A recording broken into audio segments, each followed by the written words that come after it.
Kita hari ini melanjutkan pembahasan dari Exodus pasal 12.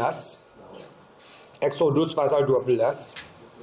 Kitab Keluaran agak panjang. Ini sebetulnya keseluruhan pasal 12 ya. Kita bisa baca bergantian per blok gitu ya, per blok. Saya baca dulu 1 sampai dengan 11, nanti saudara melanjutkan 12 sampai 15. Keluaran pasal 12, saya membaca dari 1 ya.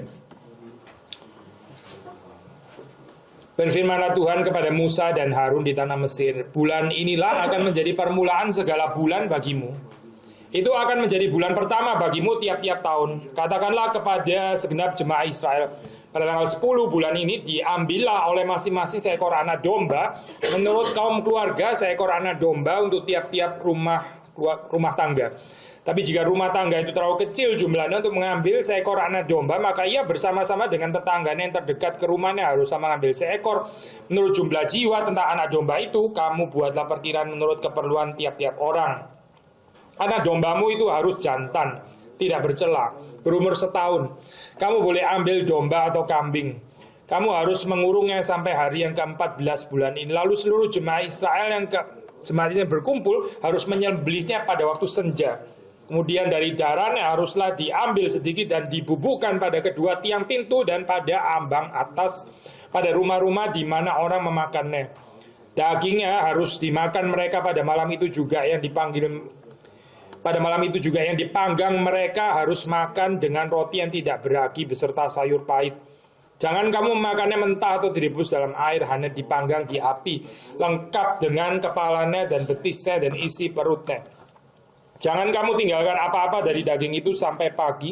Apa yang tinggal sampai pagi kamu bakarlah habis dengan api. Dan beginilah kamu makannya, pinggangmu berikat, kasut pada kakimu dan tongkat di tanganmu. Buru-burulah kamu makannya, itulah Paskah bagi Tuhan. Saudara membaca 12 sampai 15. Sebab pada malam ini aku akan menjalan tanah Mesir, dan semua anak sulung dari anak manusia sampai anak binatang akan kubunuh, dan kepada semua Allah di Mesir akan kujatuhkan hukuman. Akulah Tuhan, dan darah itu menjadi tanda bagimu pada rumah-rumah di mana kamu. Apabila aku melihat darah itu, maka aku akan lewat daripada kamu. Jadi tidak akan ada tulah kemusnahan di tengah-tengah kamu. Apabila aku menghukum tanah Mesir, hari ini akan menjadi hari peringatan bagimu. Kamu harus merayakannya sebagai hari raya bagi Tuhan turun-temurun. Kamu harus merayakannya sebagai ketetapan untuk selamanya.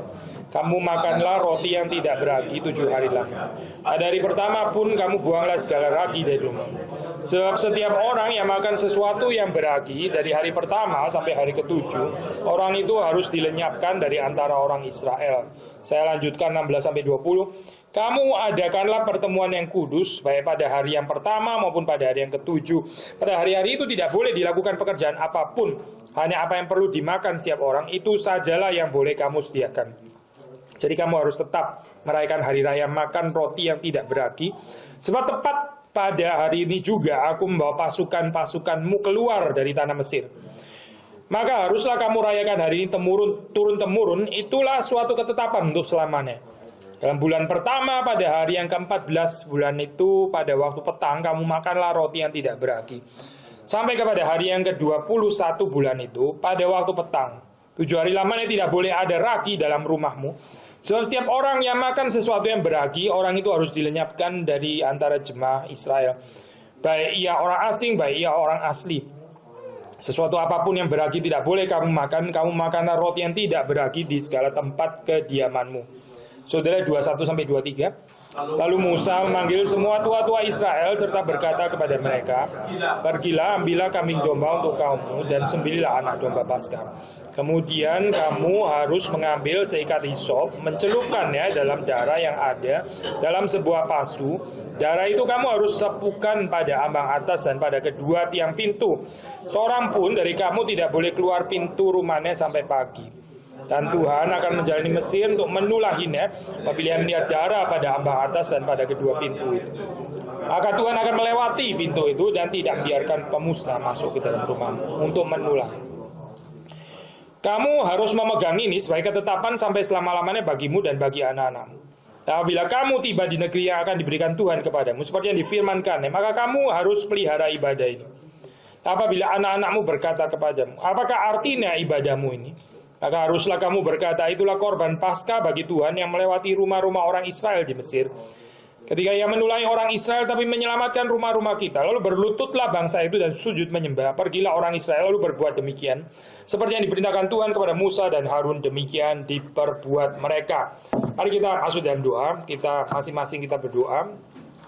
Saudara juga mendoakan orang di kanan, di kiri, di belakang, di depan saudara, dan juga mendoakan saya untuk pemberitaan firman Tuhan. Mari kita berdoa.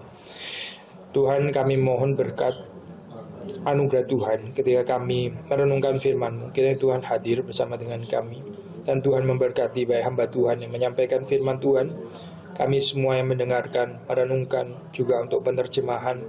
Tuhan pimpin setiap daripada kami sehingga kami bisa mengerti isi hati Tuhan. Kami boleh menjalankan dalam kehidupan kami. Kami bersyukur untuk perjamuan kudus pada hari ini. Kami sekarang siap untuk mendengar firman Tuhan. Kau tenangkan hati dan pikiran kami. Berkati juga guru-guru sekolah minggu yang mengajar. Berikan kekuatan, berikan anugerah Tuhan kuasa. Anak-anak sejak kecil mempunyai hati yang takut akan Tuhan dan mengasihi Tuhan. Demi Yesus Kristus kami berdoa. Amin. Ya, sangat ada kaitan dengan perjamuan kudus perundungan kita hari ini. Ya, kalau kita istilah Passover itu sendiri kan dilewati ya, dalam terjemahan bahasa Indonesia pakai istilah dilewati. Justru yang dilewati itu ini adalah yang diberkati. Waktu kita pakai istilah Passover dilewati, Tuhan itu Passover, berarti ada yang nggak dilewati gitu kan. Kadang-kadang kita merasa kekristenan itu sebagai sesuatu yang wajar ya. Kalau Tuhan itu berbelas kasihan kepada kita, kalau Tuhan itu nggak menghukum kita, kalau Tuhan nggak murka kepada kita gitu ya. Kita anggap ini seperti sesuatu yang factory settingnya kayak begini ya, by default kayak begini ya. Lalu terus kemudian kalau di dalam kehidupan kita ada kecelakaan ya, ada kesulitan dan sebagainya, kita merasa Tuhan kok begini gitu ya. Ini sesuatu yang nggak seharusnya saya terima gitu. Tapi peristiwa Exodus ini mengingatkan kepada kita ya, bahwa yang wajar itu ya, yang wajar itu adalah Tuhan menulahi. Karena apa? Ya karena kita ini orang berdosa. Ya, orang Israel yang nggak mengalami tulah yang dilewati Passover, ya itu bukan karena mereka lebih baik, bukan itu.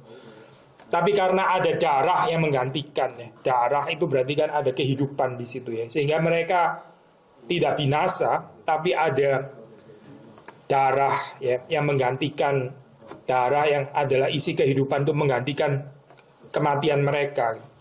Seperti hari ini kita tahu ya, ini sangat ada kaitannya dengan peristiwa Passover. Jadi ini saudara langsung melihat ada kontinuitas dengan cerita Passover di Exodus, dengan perjamuan kudus, dengan kematian Yesus di atas kayu salib.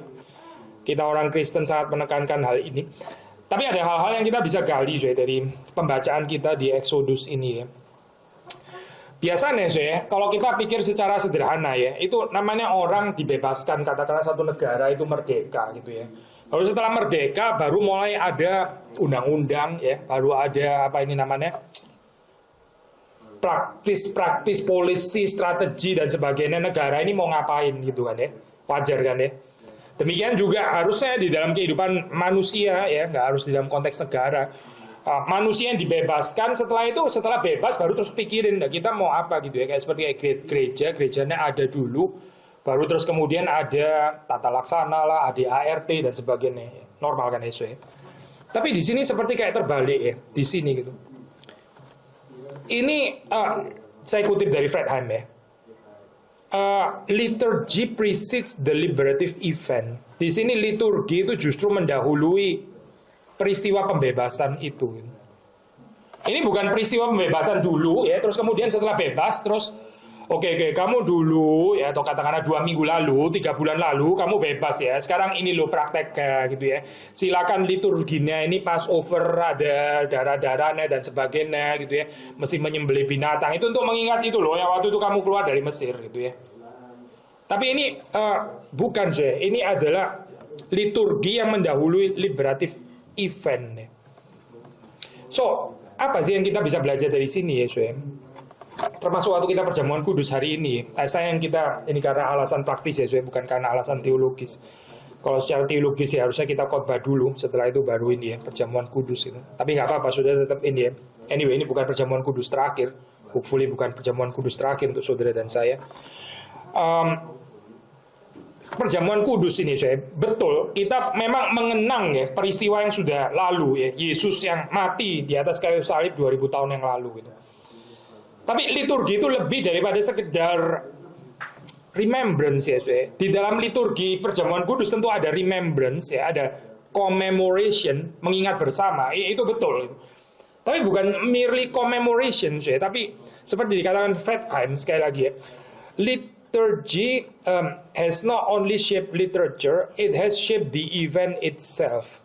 Kadang-kadang kita melihat justru liturgi itu hanya sekedar kayak semacam ritual ya, ada peristiwa aslinya terlebih dahulu, terus kemudian kita mengingat, nah gitu. Ini sedikit mirip seperti saudara upacara bendera gitu ya, upacara atau istilah Indonesia upacara bendera, kemerdekaan berapa tahun lalu gitu ya, terus kemudian upacaranya kita mengenang ya, itu kan memang mengenang ke belakang ya, commemoration gitu. Tapi di dalam ritual Kristen, di dalam liturgi Kristen, itu bukan cuma sekedar mengingat ke belakang, tapi kehidupan kita itu dibentuk oleh liturgi yang kita jalankan.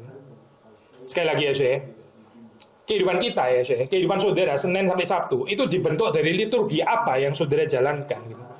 By the way, kita itu adalah makhluk liturgikal gitu. Either saudara sadar atau nggak sadar, saudara itu liturgikal gitu. Saya nggak bicara liturgikal dalam pengertian Kristen ya. Dulu di Indonesia ada, ini susah terjemahinnya ya Thomas. Bangun tidur, ku terus mandi, tidak lupa menggosok gigi gitu kan ya.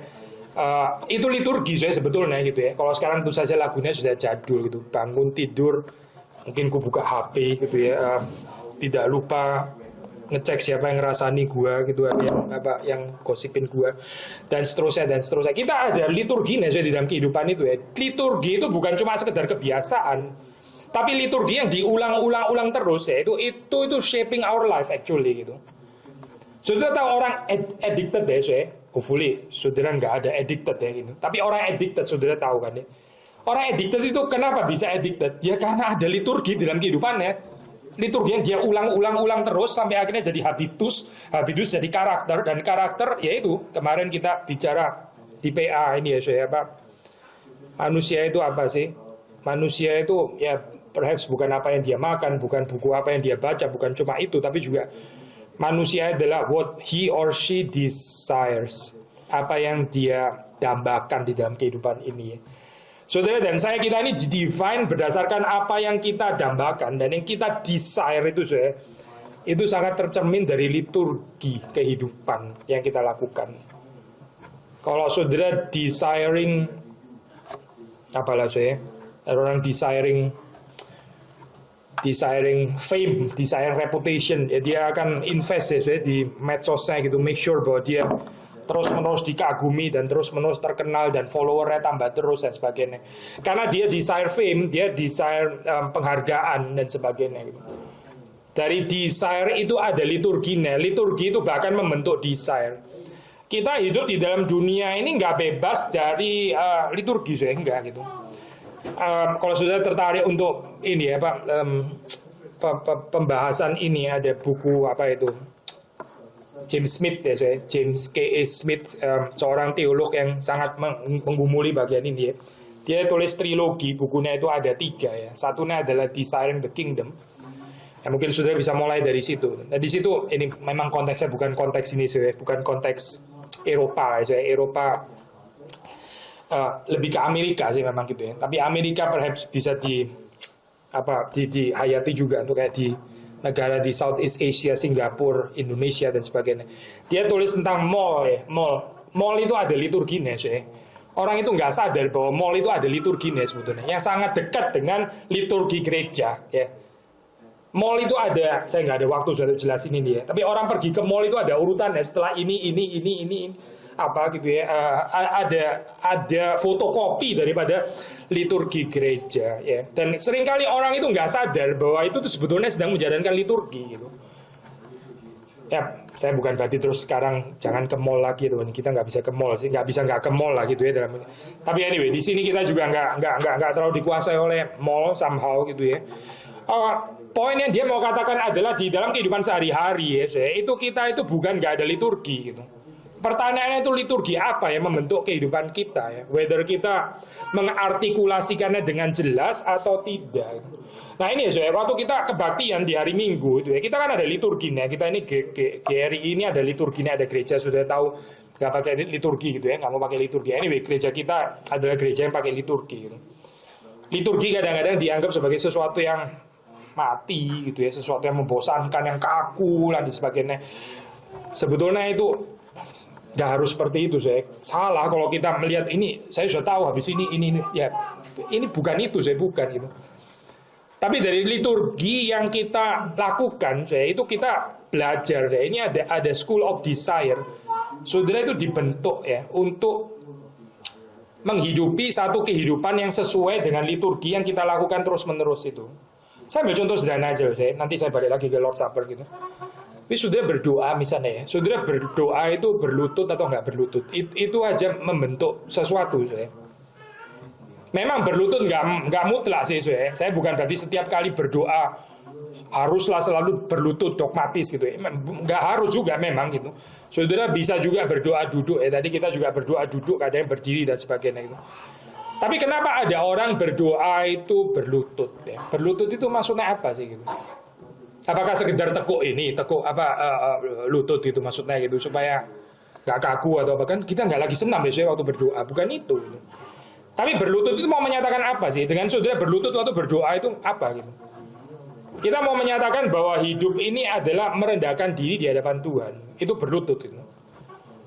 Orang yang berlutut itu dia itu totally surrender. Sudah istilah surrender itu bahasa militer ya actually gitu ya.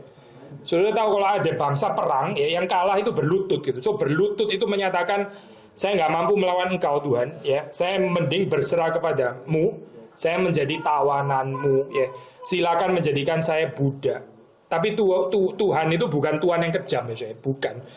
Dia bukan musuh, dia menjadikan kita sahabat. Tapi dari sisi kita itu mengabdikan diri kita kepada Tuhan yang maha baik ini. So berlutut ya saya, berlutut. Saya bisa bahas satu-satu ini ya Pak, liturgi kita mulai dari votum sampai benediction ya. Itu apa kaitannya dengan kehidupan ini? Semuanya itu ada kaitannya saya. Dan harap waktu saudara berbagian di dalam liturgi ini ya, saudara jangan tidak sadar gitu apa yang sedang kita lakukan. Waktu kita perjamuan kudus ya saya, tentu ini memang ada keterbatasannya saya di dalam perjamuan kudus modern ya. Meskipun juga saya percaya tetap ada keindahannya, tapi sudah tahu waktu Yesus dulu perjamuan kudus ya.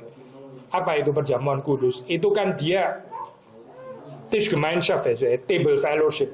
Table fellowship dengan siapa? Ya dengan siapa saja.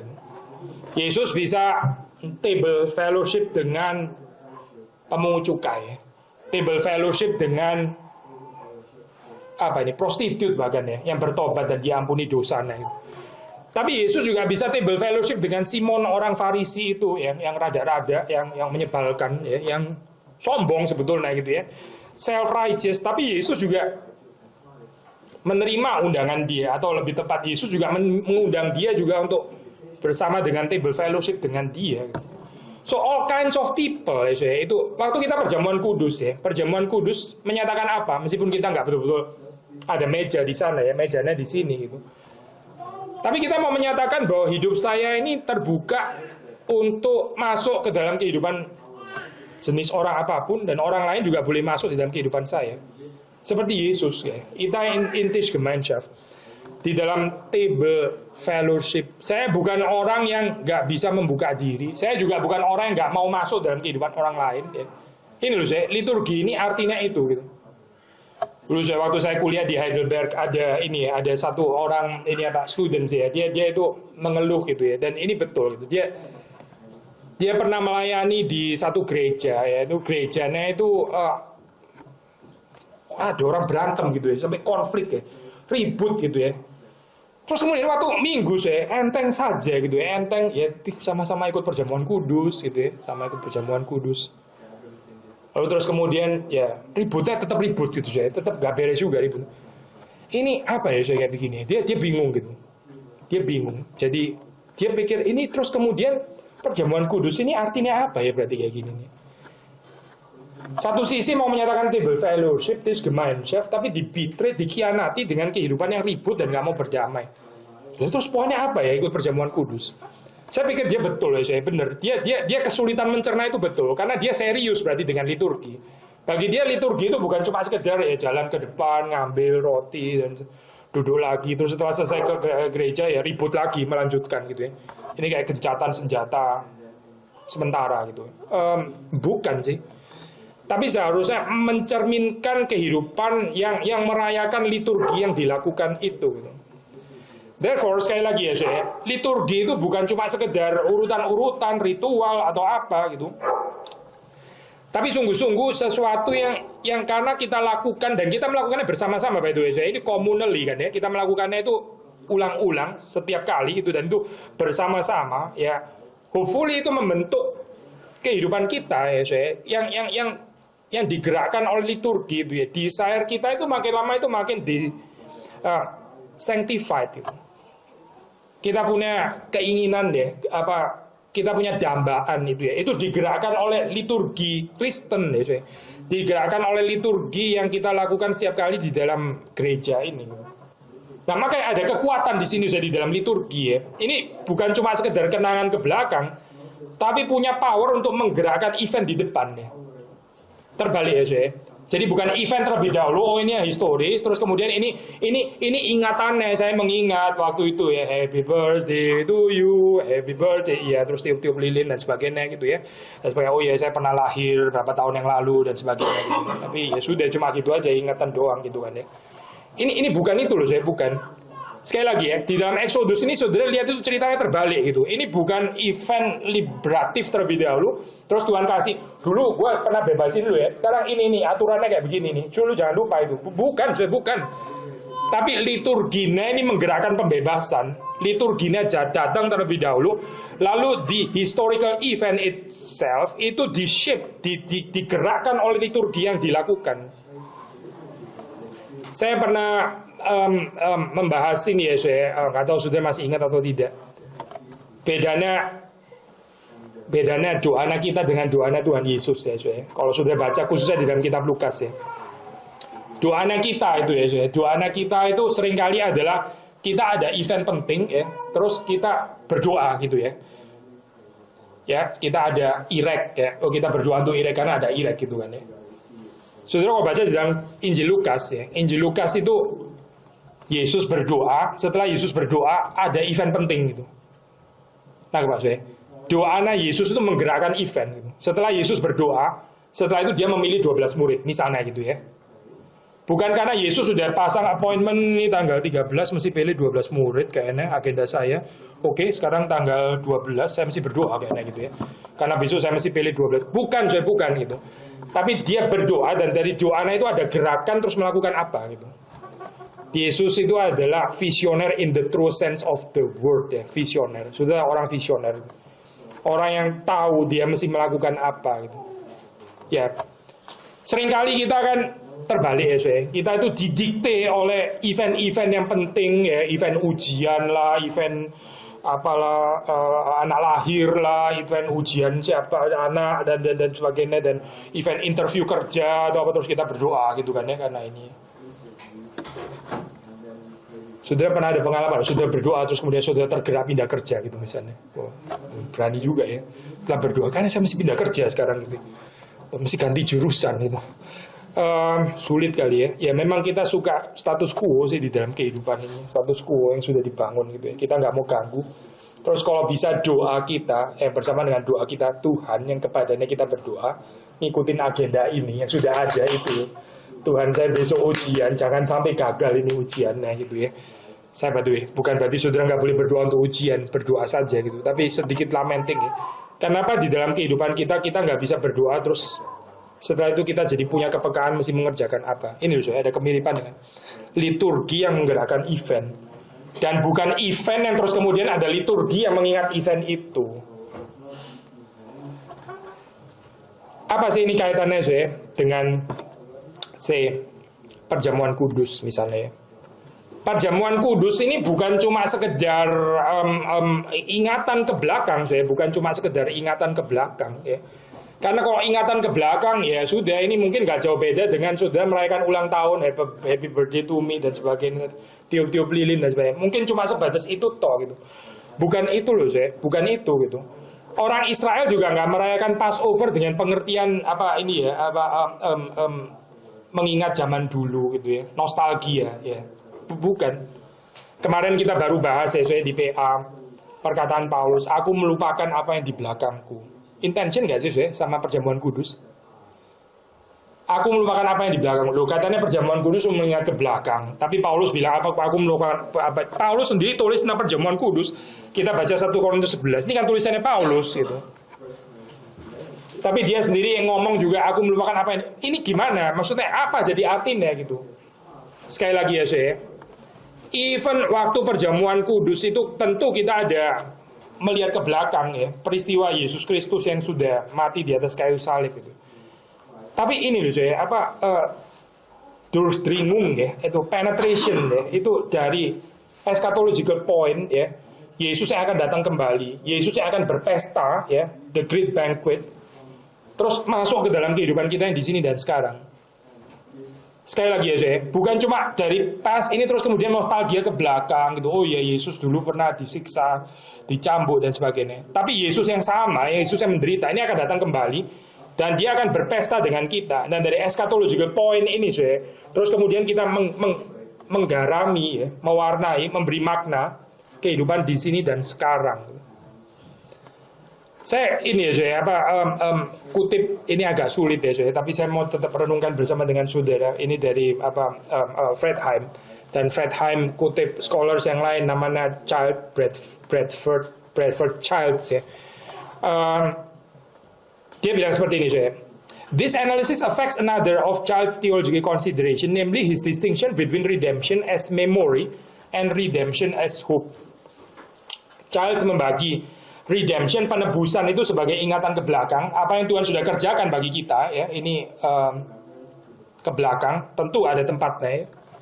Seperti kita gereja, kita mendapati cerita existence kita di dalam cerita panggilan Israel, di dalam cerita panggilan Abraham, ya. Saya coba bahaskan ya, di Kejadian 12 itu.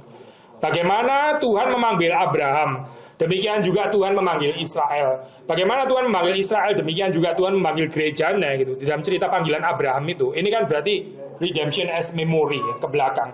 Saudara mesti mengerti gitu, apa yang dikerjakan Tuhan di dalam cerita panggilan Abraham itu. Yang berbeda dengan cerita terjadinya Babilonia dengan cerita Menara Babel misalnya gitu ya. Itu Babilonia sama Menara Babel, itu bukan Israel, itu bukan gereja, bukan. Gereja itu rooted identitasnya itu di dalam cerita panggilan Israel dan cerita panggilan Abraham, bukan cerita Menara Babel. Itu cerita bangsa lain, cerita bukan identitas Kristen. So, di dalam hal ini ada tempat untuk redemption as memory. Tapi Charles juga memberitakan tentang redemption as hope. Berarti ini kaitan antara di sini dengan future ya. Ada past, ada future. The dialectic present in this text, however, nah sekarang ini ya, ini apa? Fred Heim coba sedikit mungkin mengoreksi gitu ya. Satu sisi dia thankful dengan pembedaan dari Childs ini, tapi dia terus kemudian ini apa? Seperti kayak ada penambahan lah sih kalau sudah nggak mau bilang koreksi. Tapi sebelumnya saya terusin dulu kutipan dari Childs ya. The dialectic present in this text, however, is not between the past and the future. Kalau Childs mengertinya, ini adalah between the past, ya, redemption as memory dan redemption as hope, ya. Itu berarti kita between the past and the future. Make sense juga kan ya saya? Masih bisa ngikutin saya?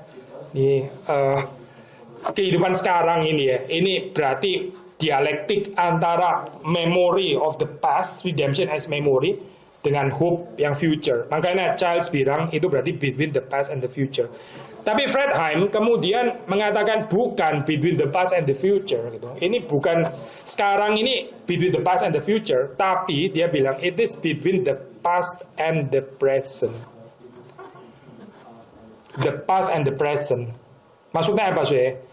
Maksudnya yang dilakukan Tuhan pada saat itu ya, itu dilakukan Tuhan lagi sekali lagi sekarang.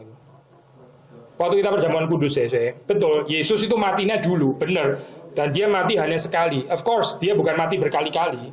Kita kan bukan merayakan perjamuan kudus, berarti kita percaya Yesus mati lagi, dikorbankan. Ya, memang bukan, memang Yesus matinya sekali. In the past, itu betul. Tapi setiap kali kita perjamuan kudus ya, setiap kali saudara dan saya berbagian di dalam perjamuan kudus, sekali lagi, itu Yesus memberikan tubuh dan darahnya. In the very presence ya. Dan ini mengantisipate eschatological banquet nanti itu ya, di sorga kelak bersama dengan Yesus. Tapi di sini dan sekarang ya, saudara betul-betul berbagian di dalam salvific eventnya Kristus. Saya kutip Fredheim lagi ya, the saving power of the original event ya, whether itu Exodus atau Yesus yang mengeluarkan kita dari perbudakan dosa, Exodusnya Kristus ya. The saving power of the original event is made available ever anew to the community by God's redeeming activity within the context of worship. Berarti pembebasan itu dikerjakan Tuhan sekali lagi di dalam kehidupan kita. Kalau kita mau mengaitkan ini ya, perjamuan kudus dengan Exodus, maksudnya perjamuan kudus as new Exodus, as new Passover. Ini berarti apa sih? Berarti setiap kali kita perjamuan kudus ada banyak aspek ya saya. Kita merenungkan perjamuan kudus tadi saya sudah sebut table fellowship misalnya gitu ya. Tentu saja juga ada kaitan dengan our confession of sin, pengakuan dosa kita. Tapi juga ini loh saya, kalau kita mau kaitkan dengan cerita Exodus, perjamuan kudus dan pembebasan. Karena orang Israel setelah ritual Passover itu ya, terus ada liberatif event terjadi kan gitu. Berarti waktu kita perjamuan kudus ya, kita menerima ini salvific event ini terjadi lagi di dalam kehidupan kita. Lalu kita sekali lagi ya, dibebaskan oleh Tuhan. Dibebaskan dari apa sih? Dia dibebaskan daripada hal-hal yang seringkali mengikat di dalam kehidupan kita, yang bikin kita itu nggak bisa betul-betul beribadah kepada Tuhan. Kemarin saya kutip ini ya saya, siapa ini? Ravenhill ya, benar ya. Ravenhill, sekali lagi ya saya, boleh kutip bagian ini. Yang dia mengatakan kalau kita sudah mati bersama dengan Kristus, dan ya kita itu betul-betul adalah orang yang bebas. Saya kutip lagi ya saya, ini bagian yang buat saya sangat indah gitu tuh. Perkataannya sangat radikal. Any man who has so assessed himself filled of the earth. Kalau saudara dan saya, kita bersama Paulus, kita bisa bilang kita ini seperti kayak kotoran-kotoran di dunia ini ya. Kotoran. Dia itu nggak ada ambisi, he has no ambition, so has nothing to be jealous about. Dia nggak ada ambisi-ambisi yang dari dirinya sendiri ya. Dia juga nggak ada yang perlu diiri gitu. He has no reputation and so has nothing to fight about. Karena dia nggak ada reputasi dan nggak ada yang perlu dikejar untuk reputasi. Jadi nggak ada yang perlu diperjuangkan juga. Ini by the way, ini bukan fatalisme ya, bukan sama sekali bukan. He has no possessions, dia nggak ada kepemilikan and therefore nothing to worry about. Saudara dan saya banyak kekhawatiran, kenapa sih? Karena kita merasa memiliki ini, memiliki itu gitu kan ya. Saudara takut ya, ini apa? Kalau orang nggak punya rumah, takut nggak bisa beli rumah. Orang punya rumah, takut rumahnya rusak gitu ya. Takut rumahnya kemalingan gitu, takut rumahnya, wah macam-macam ya. Orang yang sakit, orang yang sakit, dia takut kalau dia sakit terus nggak sembuh gimana. Tapi mungkin saudara dan saya yang sembuh, kita takut apa? Takut kalau kita sakit gitu ya. Karena kita merasa kita memiliki kesehatan, dan ini harus ada pada saya selalu gitu ya. Kesehatan ini ya, ini my possession, nggak boleh hilang. Maka kita takut kalau kesehatan itu pergi daripada kita dan kita jadi sakit. Gitu. Semakin banyak possession, semakin nggak bebas, bener kan ya? Makanya Paulus bilang, bukan nggak boleh beristri, silakan beristri, tapi beristri seolah-olah tidak beristri. Bukan nggak boleh belanja aja, tapi seolah-olah tidak memiliki apa yang kita beli. Ini saya berarti normal kok, normal, orang Kristen normal, belanja juga, berkeluarga juga. Boleh saudara punya rumah, tapi hati kita itu nggak pernah diikat di sana. Gitu. Kita nggak boleh diikat di situ hatinya. Gitu. Kita harus ada kebebasan. Kayak Reverend Hill bilang, he has no possessions, therefore nothing to worry about. Kalaupun kita kehilangan itu, ya itu bukan benar-benar milik saya, toh itu kan sesuatu yang dititipkan Tuhan di dalam kehidupan saya. Kalau sama Tuhan ternyata diambil kembali, ya memang miliknya Tuhan, toh gitu. Itu miliknya Tuhan. Kenapa saya mesti khawatir gitu? Tapi hidup ini banyak kekhawatirannya, so kita jadi nggak bisa beriman, ya nggak bisa beribadah, nggak percaya kepada Tuhan, karena kita merasa memiliki banyak hal di dalam kehidupan ini. Akhirnya makin memiliki, makin kehilangan. Heran ya. Yesus bilang, kamu berusaha mempertahankan nyawa, kamu makin kehilangan nyawamu, makin kehilangan. Tapi kalau kamu menyerahkannya di dalam tangan Tuhan, kamu memilikinya. Justru kita memilikinya. Kekristenan itu paradoks ya, paradoks. Saya pernah kutip perkataan Luther di salah satu Irek ya, itu tahun berapa ya waktu itu ya. Saya lupa bahasa Jerman apa, tapi kira-kira bahasa Inggrisnya seperti ini. I have had many things in my hand. Ya, saya itu punya banyak hal di dalam. And I lost them all. Saya itu punya banyak hal yang saya pegang dengan tangan saya kehilangan semuanya. Tapi whatever I place in God's hand, yang saya taruh di dalam tangan Tuhan, itu saya still possess sekarang. Yang saya taruh di dalam tangan Tuhan, itu nggak ada yang bisa merampas. Itu investasi paling aman, paling aman itu. Hidup saudara dan saya, ya. Waktu saudara, harta saudara, keluarga saudara, semuanya, pekerjaan, anak dan semuanya, itu di tangannya siapa? Itu dimiliki siapa sebetulnya? Sekali lagi ya, saudara semakin memiliki, semakin kehilangan. Semakin diserahkan kepada Tuhan, semakin memiliki. He has no possession and therefore nothing to worry about. He has no rights, dia nggak ada hak, nggak merasa punya hak. So therefore he cannot suffer any wrongs. Ya. Orang kayak begini gak gampang tersinggung. Ya. Karena apa? Ya karena dia nggak pikir dia punya hak, ya hak dihormati, hak disegani, hak sudah serahkan saja di dalam tangan Tuhan gitu. Mau any wrongs apa, saya. Perhatikan deh kebebasan Yesus ya, diperlakukan sampai seperti itu, saya. Karena dia melepas semua haknya kan. Sampai diperlakukan seperti itu. Itu betul-betul bebas ya, benar-benar bebas mencintai. Bahkan sampai diperlakukan dengan menderita, dia tetap bebas, ya, tetap bebas. Dia bebas mengampuni, bebas menyelamatkan, ya, bebas mengasihi, bebas melayani. Ya, itu adalah Yesus yang kita kenal. Of course ya, ini semua adalah kalimat-kalimat radikal ya. Kita sudah dan saya belum sampai ke sana, terus terang saja. Seperti Paulus mengatakan kemarin juga ya, kita bahas IPA. Saya bukan berpendapat seolah-olah saya sudah menangkap, memang belum sempurna gitu. Tapi kita pergi ke arah sana. Blessed state, Reverend Hill, saya lanjut ya. He is already dead, so no one can kill him. Orang yang sudah mati, ya saya mati bersama dengan Kristus, sudah nggak bisa diapa-apain lagi, saya sudah mati itu. Mau apa gitu? Mau dipukul? Jangankan dipukul, mati sudah mati kok gitu. Mau apa? Mau dihina? Ya sudah mati kok anyway gitu, sudah mati. Mau dihina apa gitu? Sudah nggak ada lagi yang lebih daripada mati ya. Di dalam kitab suci Perjanjian Baru kita juga ini ya Pak. Mendapat kalimat dan juga radikal ya, dikatakan mereka cuma berkuasa membunuh tubuh, tapi mereka nggak bisa berkuasa membunuh jiwa. Paling banter apa sih? Ini seperti kayak seolah enteng sekali ya saya ngomong. Paling banter ya lu mati toh sudah gitu kan ya. Paling banter lu mati sudah. Kalau sudah mati apa? Ya sudah itu paling mentok sudah. Nggak ada orang bisa merampas jiwanya orang itu nggak bisa. Gitu. So ini ya saya kembali lagi ya. Waktu kita perjamuan kudus ya, waktu kita perjamuan kudus, kita itu sedang dibebaskan sekali lagi. Ini kan mengenang kematian Kristus ya, mengenang kematian. Lalu kita bilang, waktu kita perjamuan kudus, ini kita makan roti dan minum anggur. Ini bukan cuma makan roti dan minum anggur saja, tapi in geistlichen Sinne, in spiritual manner, kita makan tubuh Kristus dan minum darah Kristus. Itu berarti apa sih? Berarti kita bersekutu dengan Yesus Kristus kan ya. Dan Paulus bilang bersekutu dengan Yesus Kristus itu berarti bersekutu dengan kematian, penderitaannya, dan kebangkitannya. Ini bukan teori loh, saya bukan itu. Ini real life. Kalau kita bilang kita bersekutu dengan Kristus ya, berarti kita bersekutu dengan kematiannya. Ya tadi loh, berarti kita itu dying with Christ. Kita itu menuju kematian ya, bersama dengan Kristus yang juga sudah mati dan bangkit.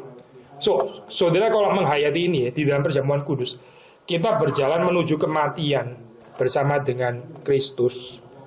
Ya ini, kalau orang mati bagi dirinya sendiri, ya mati bagi perasaannya, mati bagi mukanya, mati bagi reputasinya, mati bagi dunia ini, dan mati bersama dengan Kristus, dia betul-betul bebas ya. Dia betul-betul orang bebas. Tapi alangkah sulitnya ya di dalam kehidupan ini ya. Kita sulit ya, tersinggung. Lalu apalagi ya, itu akhirnya kompleks ya. Gak mati bersama dengan Kristus berarti gitu. Kalau kita mati bersama dengan Kristus ya ini nggak ada. Oh, namanya sudah mati kok. Mati ya itu mati, ya lalu apa hidupnya? Hidup melayani Tuhan. Paulus itu kehidupannya seperti itu, meskipun dia nggak pernah klaim bahwa dia sudah sempurna. Ya. Tapi dia benar-benar mengerti. Ya. Salah satu orang yang pernah hidup di dalam dunia yang benar-benar mengerti apa artinya merdeka di dalam Kristus. Apa artinya perjamuan kudus yang dia demonstrasikan di dalam kehidupannya, bukan teori, bukan gitu, tapi dihidupi di dalam kehidupannya. Kekristenan itu ada dinamit, ada kuasa, gitu. Ada kebebasan yang real di dalam kehidupan ini. Hopefully ya, dengan sekali lagi ya, ini apa pengingat. Saya mungkin poin ini aja, poin ini kan juga sudah banyak ya. Dan bukan satu kejadian terus kemudian ada liturginya apa. Nah, sekedar commemoration, nostalgic remembrance ya. Sentimental gitu ya. Dulu ya saya pernah tinggal di sini gitu ya. Keluar air mata sendiri dan sebagainya. Itu terus apa gitu maksudnya. Bukan itu bukan. Tapi satu liturgi yang terus kemudian punya kuasa ya. Karena ada the word of God. Dan kemudian menggerakkan saudara untuk menikmati kebebasan yang sesungguhnya. Hidup itu ada artinya, hidup itu ada gerakannya. Hidup itu ada kehidupannya. Ya. Karena apa?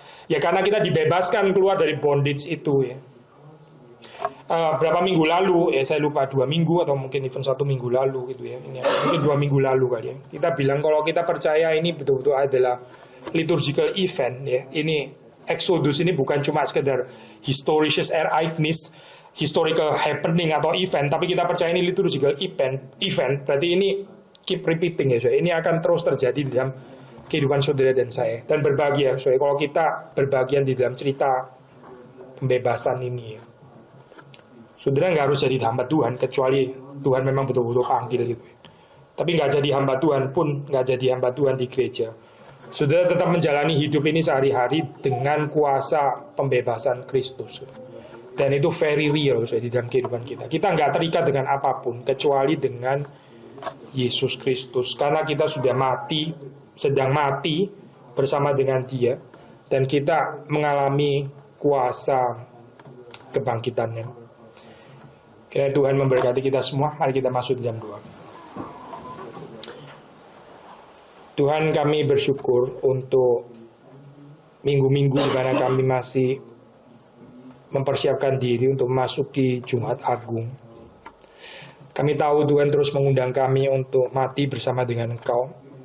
Dan sebentar beberapa hari lagi kami akan merayakan Jumat Agung. Kami berdoa supaya Tuhan membawa kami ke jalan salib kami masing-masing dan setia menyangkal diri mati bersama dengan Kristus, dan kami akan melihat bahwa Engkau sungguh-sungguh hidup di dalam kehidupan kami, membebaskan kami dari segala kekhawatiran, ketakutan, hal-hal yang membuat kami ini terikat dan tidak bebas melayani Tuhan, tidak bebas beribadah, tidak bebas mengasihi sesama kami.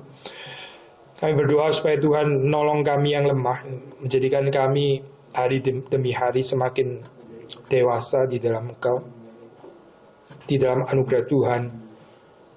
Dan setelah perjamuan kudus ini kami juga membawa serta tanda kematian Tuhan di dalam kehidupan kami sehari-hari. Jadikanlah liturgi kami hari ini menjadi liturgi kehidupan, narasi kehidupan yang sungguh-sungguh kami jalani, kami alami di dalam hidup ini. Dan Tuhan yang terus menyempurnakan dan menguduskan kami di dalam belas kasihan dan anugerah-Mu. Demi Yesus Kristus kami berdoa. Kami bersyukur. Amin.